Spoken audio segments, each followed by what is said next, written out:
The corn had gone the color of rust 2 weeks before anyone in Harlow's Ridge said the word drought out loud. Nobody wanted to be the one to name it. Naming it made it real, and real meant the well might not make it to September. That was the kind of year it was when the afternoon train rolled in, and a woman named Adaline Vance stepped down onto the platform with a single leather satchel and a folded letter she'd read so many times the creases had gone soft as cloth. She was 31. Not old, not young enough that people would rush to help her with her bag, which was fine, because she'd carried her own bag since she was 19 and saw no reason to stop now. She set the satchel at her feet and looked at the town the way you look at a stranger's face when you're trying to decide if you can trust it. Harlow's Ridge had one street worth calling a street. A dry goods store with hand-lettered prices in the window. A livery at the far end where a mule was complaining loudly about something. A saloon with its doors propped open against the heat. And past all of it, a squat whitewashed building that did double duty as church on Sundays and schoolhouse the rest of the week. People were looking at her. Of course they were. A woman getting off a train alone in a town this size was its own kind of headline, and headlines don't stay quiet for long. The man behind the dry goods counter found a reason to stand in his doorway. Two farmhands outside the saloon stopped mid-sentence and let their eyes do the talking their mouths wouldn't. She didn't look back at any of them. What she didn't know yet, what no letter could have told her, was that in a house on the far edge of town, 2 children hadn't finished a full plate of food in 11 days. She'd learn that soon enough, sooner than she was ready for. But right now, all she had was an address memorized from a letter, and a name she'd been practicing under her breath for 2 days on the rail car. The way you practice something you're afraid you'll fumble when it matters. She picked up her bag and started walking. The far edge of Harlow's Ridge was quieter than the rest of it. Noise dropped away past the last storefront, a hammer somewhere, a mule's complaints. A dog arguing with a passing wagon, until there was nothing left but wind combing through dead grass on either side of the road. Third house on the left. That was what the letter said, and she'd committed it to memory the same way she committed most things, without sentiment, just precision. The house wasn't poor, but it had the look of something nobody had tended to from the outside in a long while. A diagonal crack split the front step clean in two. The porch rail leaned east like it was trying to get away from something. A woodpile sat stacked neat enough that whoever built it knew what they were doing, but the top layer had gone gray with age, untouched in weeks. The gate stood open. Had probably stood open a long time. She walked through it anyway. She didn't knock right away. She stood on the porch a moment, listening. The house was quiet, but it wasn't an empty kind of quiet. It was something else, something waiting, 2 knocks, footsteps, one set, heavy, unhurried. The door opened, and there was the man who'd sent the letter, the same one who'd met her train an hour before and said barely 6 words the whole ride over. In the fading light, he looked exactly like he had on the platform. Not young, not old, a face that had spent a long time out in weather it didn't ask for. He looked at her bag.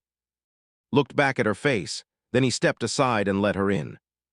The front room was tidy in that particular way rooms get tidy when someone tried hard for a while and then simply ran out of whatever it takes to keep trying. A coat on a hook. Boots lined against the wall like soldiers standing at ease. A chair angled toward the east-facing window, the kind of chair a person sits in when they're waiting for something that isn't coming. Through the open kitchen doorway, she could see the stove sitting cold. She knew cold iron just by looking at it, the particular dullness, the absence of any shimmer of heat. 2 small plates sat on the table, untouched. He said nothing about the plates, she said nothing either. He showed her to a narrow room with a window facing the yard and a quilt folded at the foot of a bed. She set her bag down and didn't sit. She went straight back to the kitchen. She opened the stove grate and checked the ash. Found a wood box still half full sitting beside it. Found matches on a shelf above. She started building a fire. He stood in the doorway and watched and didn't offer to help. She didn't ask him to. The fire caught on the 3rd match. She fed it small at first. The careful way you feed a stove you don't know yet, because some stoves draw hard and some draw slow. And this one, she could already tell, drew slow. She left the grate cracked a finger's width and gave it time. He still hadn't moved from the doorway. She went through the kitchen without so much as glancing his direction. Cabinet by the window, flour, salt, a tin of lard gone down to half. Cabinet above the counter, a jar of dried beans, the paper label curled soft at the corners from age. She held the jar up to what light there was. The beans looked fine. "There isn't much," he said. "There's enough," she said, and didn't say enough for what. She pulled the flour toward her, found a bowl on the lower shelf, and started working. She didn't measure, hadn't measured anything since she was 12 years old. Her hands knew the amounts the way hands know things once they've done them enough times to stop being thinking and start being instinct. He left the doorway. She heard boots on the floorboards, then the front door, then him out on the porch steps. She didn't look up. The stove had come alive now. She could feel the heat rolling off it from 2 feet away. She set the skillet down, dropped in a slip of lard, let it warm slow. Somewhere in the house, a small sound. She froze mid-stir and listened. Nothing followed it. She went back to the batter. The skillet hissed when the first round hit it, and the kitchen began to fill with the smell that kitchens need. That particular smell of something warm and edible and proof that someone was there. She'd learned a long time back that smell arrives before sight, before sound. Smell is the thing that moves through a house first and tells it it's occupied again. She flipped the first one. Evenly browned, the stove was better than she'd given it credit for. The front door again, his boots. He stopped just inside the kitchen.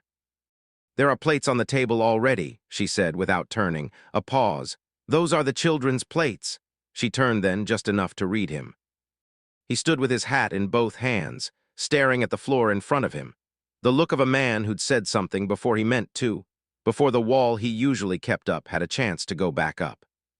She turned to the stove again. "How many children?" "2. "How old?" 4 and 6. She nodded once and flipped the next cake. "This skillet's too small then. They'll want bigger plates than these." He set his hat down, not on the hook by the door where it belonged, but on the counter near the flour tin. The way a man sets something down when he isn't sure yet how long he's staying in the room. "They haven't been eating," he said. She didn't ask how long. She let the silence hold the question for her.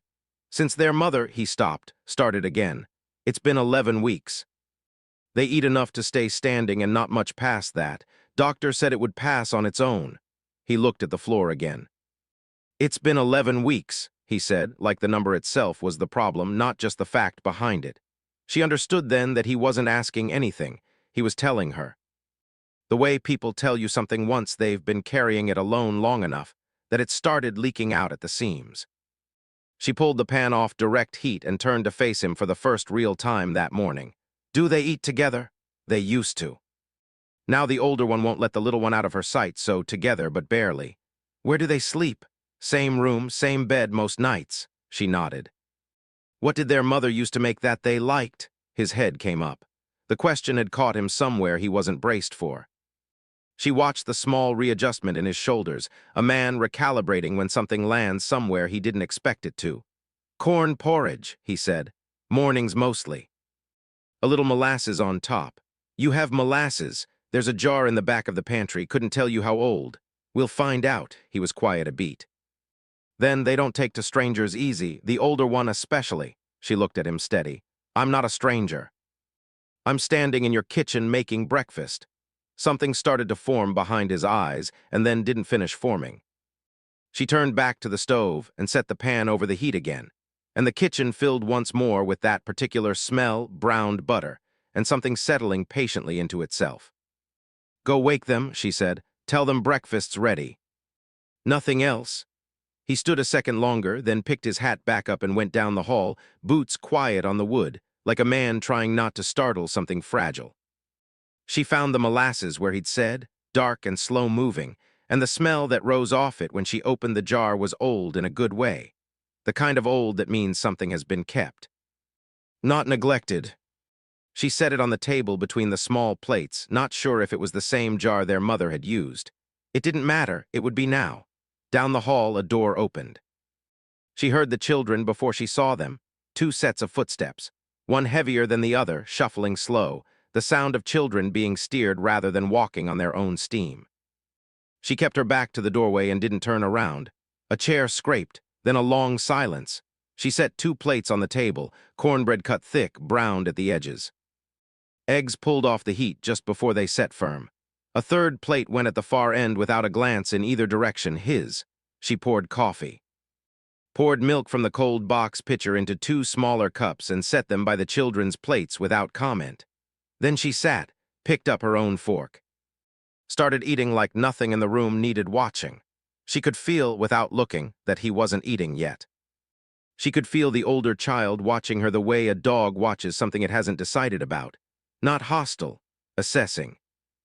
The younger one made a small sound, involuntary, staring at the molasses jar like his mouth had opened before his mind caught up to it. She said nothing. She reached over, opened the jar, poured a slow, dark line across her own bread, and went back to eating. The younger child looked at his plate, looked at the jar. Picked up his spoon like he wasn't sure it was his to hold. She didn't help him and she didn't watch him. She ate.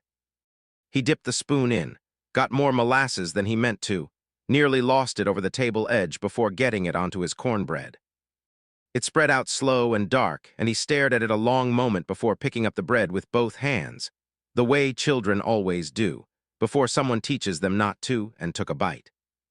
The sound he made was small and involuntary, and worth more than anything she could have said out loud. Across the table, the older girl hadn't moved. Adaline could see her hands at the edges of her vision, flat on either side of an untouched plate. She didn't look at the girl's face. She didn't offer anything.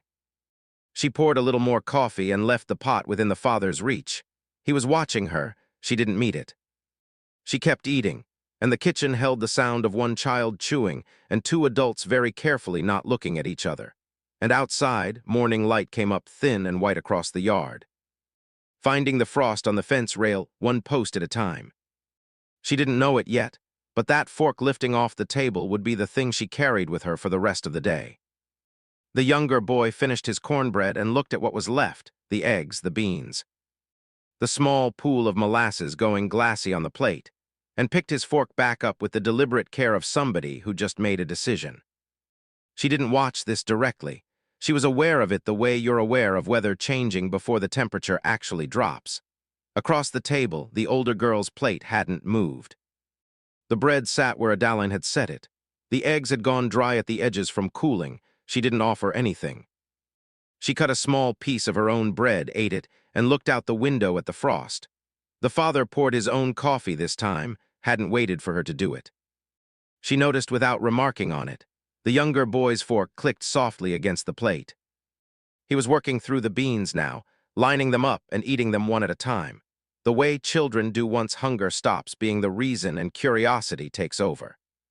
She let herself glance once at the older girl's hands. They'd shifted. One rested against the table edge instead of flat on the surface. A small change, and she looked away before she could read too much into it.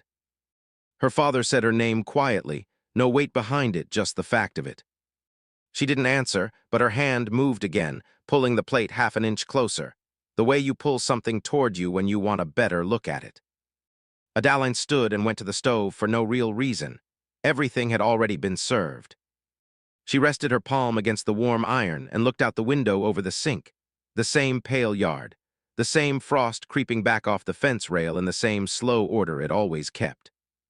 She gave them a moment with no audience. Behind her, the smallest sound, a fork, lifted. She didn't turn around. She refolded a dish towel that didn't need refolding, set it back down, looked at the frost a moment longer, then returned to her chair and drank coffee that had gone lukewarm. And said nothing at all.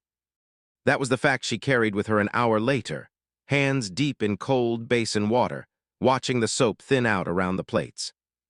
The fork had lifted on its own terms, in a room where nobody was performing for anybody.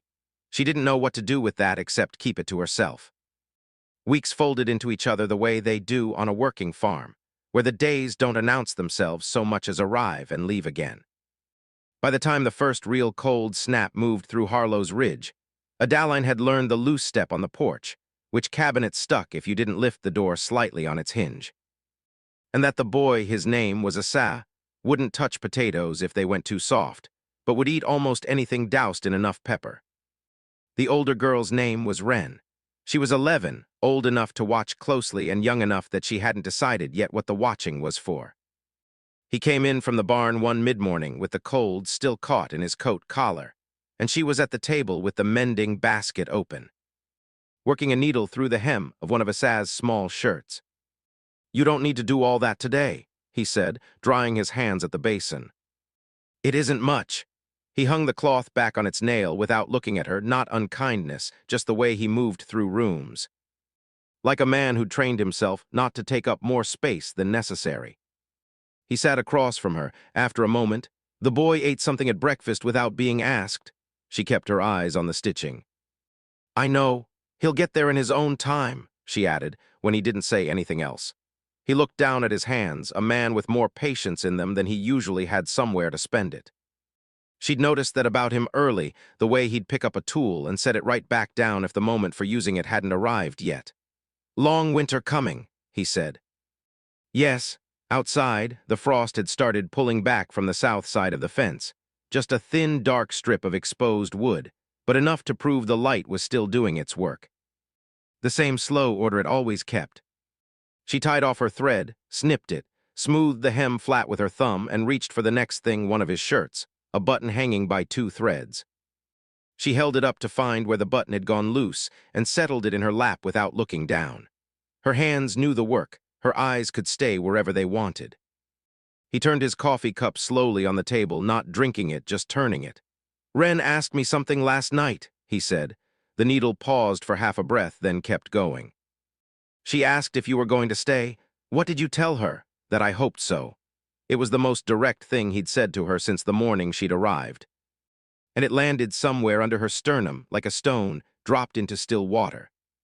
She didn't look up. She finished the row and started the next. "That was a good answer," she said.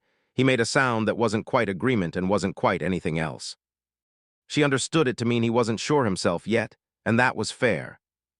Neither was she, not entirely, though something in her had started leaning toward staying in a way she hadn't expected when she folded that letter into her coat pocket 2 weeks ago.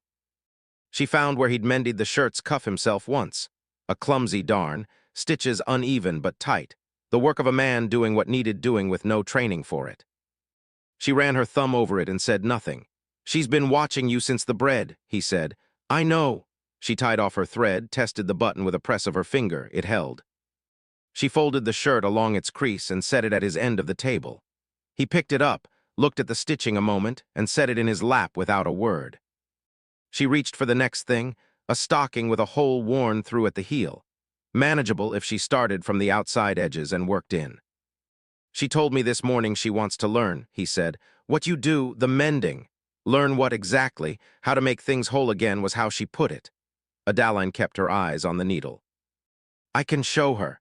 He nodded slowly, the way he nodded when something in him settled into place. Outside, the light had shifted toward afternoon, longer and more level, the kind of light that made everything in its path look studied. The barn cat had left the porch and sat now at the edge of the dead garden, watching nothing in particular. She finished the heel and held the stocking up to see if it lay flat. It did. At the bottom of the basket sat one of his own socks, the toe gone thin but not through yet. She'd noticed it her first week and worked past it every time since, without quite deciding to save it for last. She pulled it out now and stretched it over 2 fingers. If she reinforced it tonight, it would last another season. Wait much longer and it wouldn't. He was watching her, not the sock. She could feel it in the way the silence in the room had changed texture, something present now that hadn't been there a moment ago. "You didn't have to take on the whole basket," he said quietly. "I know, that was mine to manage. I know that too." She didn't look up. The light was starting to go, and the stitching needed her attention. But something in the room had shifted the way air shifts before weather moves in, not arrived yet, but on its way. Taking its time getting there. She finished the sock before the light failed, snipped the thread, turned it right side out, set it with the others. "The children were hard at first," he said. "They were doing what children do. They didn't eat most days for the better part of 3 weeks after." She didn't ask after what, she already knew. She pressed a small shirt flat and folded it twice, setting it on the pile with the same care as everything else.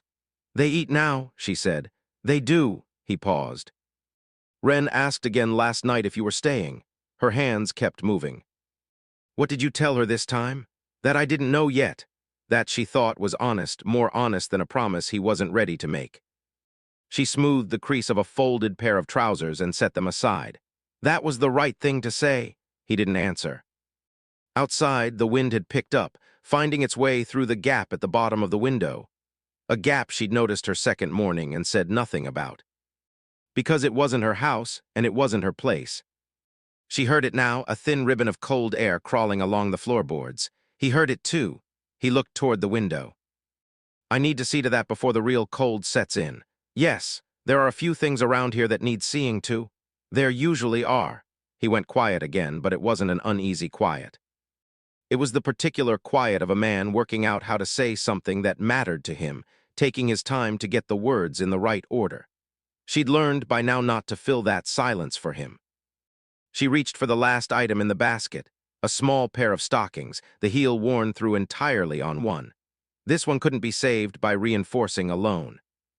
She'd need to darn it properly, set new thread through from the inside. She set it apart from the rest. He watched her do it. "You're staying tomorrow," he said, not quite a question. "I'm staying tomorrow." He nodded once, the particular nod of a man settling something he'd been uncertain of. He turned toward the window where the cold kept finding its way in, and the lamp between them held steady. He fixed the window the next morning before the children were even down for breakfast. She heard him on the ladder outside, the scrape of wood against siding. The careful, deliberate sounds of a man working in cold air with something on his mind bigger than a draft. By the time Asa came down the stairs rubbing sleep out of his eyes, the window was sealed, and the draft that had been running along the floor for 3 days straight was gone. Asa didn't notice. He climbed into his chair and waited for his porridge the way he'd started waiting most mornings now. Not watching the door, not watching the stairs, watching her, watching the kitchen itself. Like it was a place he trusted to keep producing what he needed. She set his bowl down. He picked up his spoon. Ren came down next, then their father. They ate without any mention of the window, without much mention of anything, which had become its own kind of conversation. The absence of complaint, which wasn't the same thing as contentment, but sat closer to it than they'd been sitting 2 months back. She'd learned that difference the hard way, the way you learn most things worth knowing.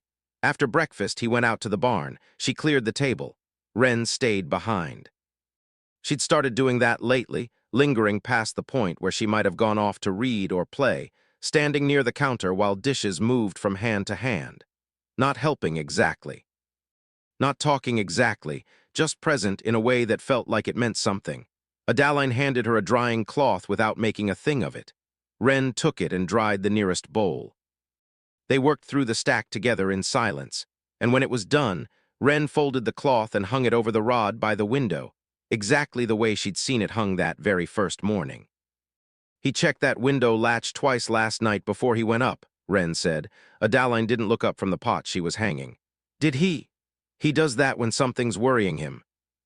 "Not the window kind of worrying." Adaline said nothing. She moved to the next thing, the pan that needed wiping, the counter that needed clearing, and Ren watched her do it. And the room held what the girl had said without either of them lifting it up to look at directly. That evening, he came in from the barn and stood in the doorway a moment, cold still clinging to his coat, and found her already at the table with the mending basket open and the lamp angled to catch the most of what light was left. Something crossed his face he didn't try to name, and neither did she. He came to the table without taking his coat off. He stood a moment looking at the basket, the needle she was threading, the lamp sitting exactly where she'd moved it 3 days ago and never moved since. Then he pulled out the chair across from her and sat down. She didn't look up. She drew the thread through, knotted it, and found the tear in Asa's shirt collar that had been waiting since Tuesday. "It isn't the window," he said. "I know." He was quiet. She worked. Outside, the wind came around the corner of the house the way it always did around this hour, and the lamp flame shifted, and she tilted the collar to follow it. "When she was sick near the end," he said, "she asked me to make sure the windows stayed latched. Said she couldn't get warm no matter what we did. I never stopped checking them after that. Even in summer, even when there was nothing to check for." She set the shirt down flat and kept her hands resting on it. "Ren told me," she said. "I figured she might." The lamp burned low and steady between them. Somewhere above, one of the children crossed the floor, a single step, then stillness. "She sounds like she was careful with the people she loved," Adaline said. He looked at his hands on the table. She was. Better at all this than I've managed to be most days. You've done all right, he looked up at that. She wasn't looking at him. She'd picked the shirt back up and was working the needle through again, small and even. But there was a stillness in her shoulders that had nothing to do with concentration. He watched her hands, they didn't falter. I didn't know what I was asking, he said, when I sent that letter. Neither did I, she said, when I answered it. And now, she made one more stitch, tied it off. Smoothed the collar flat under her thumb. Now I know where the lamp needs to sit so it doesn't strain your eyes. I know which step on the porch to avoid in the dark. I know your son won't touch potatoes if they've gone too soft. And your daughter wants to learn how to mend things because she thinks that's what love looks like when you write it down plain. She folded the shirt once. That's enough to build on. He sat with that a long moment. She thought he might get up and leave the room the way he usually did once a conversation ran its course. He didn't. He crossed to the window instead, checked the latch out of habit now, not fear, and came back to the table. This time he didn't take the chair across from her. He took the one beside her and reached past her to draw the lamp an inch closer, so the light fell evenly across both their hands. Neither of them said anything else that night. She picked up the next piece of mending. He stayed exactly where he was. And the lamp held them both there, in its small, steady, sufficient light. The kind of light that doesn't ask for much and gives back more than you'd expect. What would you have done in her place? Would you have stayed on that platform, letter in your pocket, and turned right back around? Or would you have walked through that gate the way she did, not knowing what was waiting for you on the other side of it? Let me know in the comments where you're watching from tonight, and what you would have done differently, if anything at all. If this one found its way into you the way I hope it did, give it a like, subscribe if you haven't already, and I'll see you in the next one.